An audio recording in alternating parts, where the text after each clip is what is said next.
Guys, Blue Steel 323 here. We're back with the Durango. Just to give you a little update on it. Sorry about the lack of videos. I've been getting to the Durango whenever I can. I'm not always been able to get to it due to the weather, rain constantly. It's pretty much rained for 3 weeks straight here. But I have done some things off camera. I don't know if I've showed them yet. But I have replaced the radio with a Pioneer radio since the radio quit working for an unidentified reason. Don't really know why, but one day it just stopped working.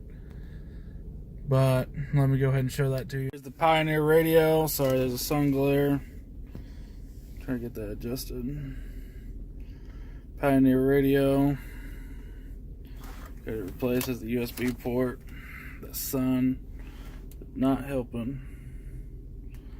But I have that replaced, and while I was doing that, I went ahead and installed a Bluetooth connection to it.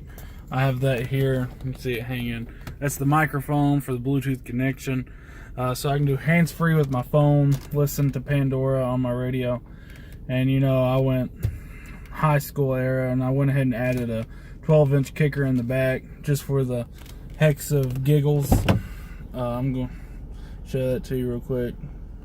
It's a little 12-inch kicker with my 1000-watt amp. Yes, it is filthy. My car does get dirty.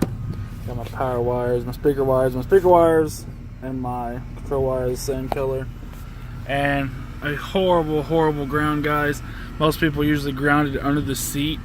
I tried grounding under the seat, but it would not give enough power for the amp to actually turn on, enough of a ground for the amp to turn on. So this is the only spot I found that would actually turn the amp on. So that's what I have, just a little 12. Things like the throttle position sensor, I replaced that. Idle air control valve, I replaced the throttle position sensor. And when I replaced the throttle position sensor, I had a really weird rev. The vehicle would start and it would rev very out of order. At base idle, it was bouncing between 600 RPM and 3000 RPM. It was up and down, up and down, up and down, which is when I replaced the idle control valve.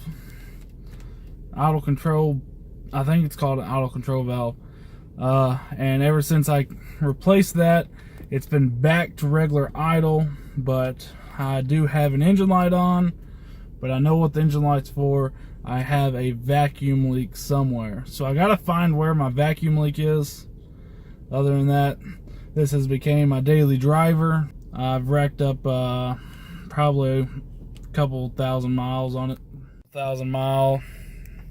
See, sorry, I do a lot of gravel road driving.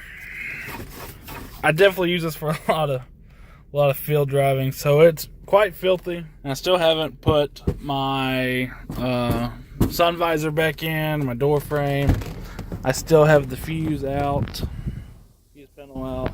I know that's a very bad place for my amp wire, but I still have the floor out. It's been a very slow process. Been a very slow process getting everything put back together, just due to my time constraint working. That's why my videos haven't been going as steady. I'm currently in the middle of starting a random business, so that's also taking some of my time. But today I'm going to show you the new headlights I put on it. I did replace the old headlights, the old crusted yellow wore out lights, and replaced them with a whole new headlight set and replaced it with LED lights. So I'll definitely throw in a small video of that at nighttime so that you can see the lights. I still haven't done the rear brakes yet. I haven't got a day where I want to sit outside on the ground in 10-degree weather or in a thunderstorm, so I haven't got to that yet. So definitely still got to get that done. Shocks, I'm still wearing these tires out. I don't want to put my aggressive off-road tires on it yet, especially where I'm driving it on the road. We'll just wear them out quick. And I can't find a leaf spring set. I've looked everywhere for lifted shackles. Can't find anything for the rear. The most I can find is a 5-spring leaf spring, so I'm definitely on the hunt for that. That's the only thing I can think of right now, so I'm going to go ahead and put this on, go ahead and replace that.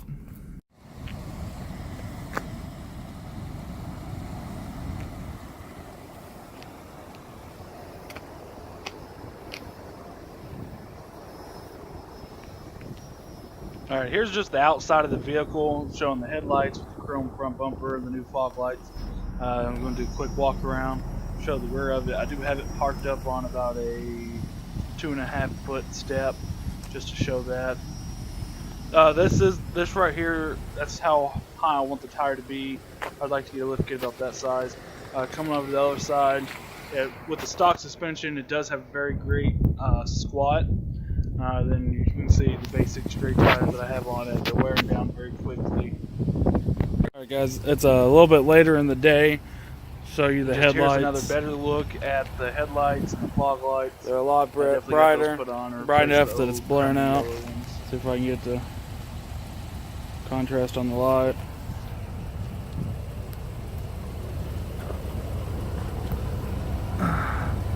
Let you see the LEDs there. Get the LED here. Both sides. Dual LED, LED, LED. And then down here we just got a regular fog light. These are also going to be LEDs whenever I get done. But right now they're just regular fog lights.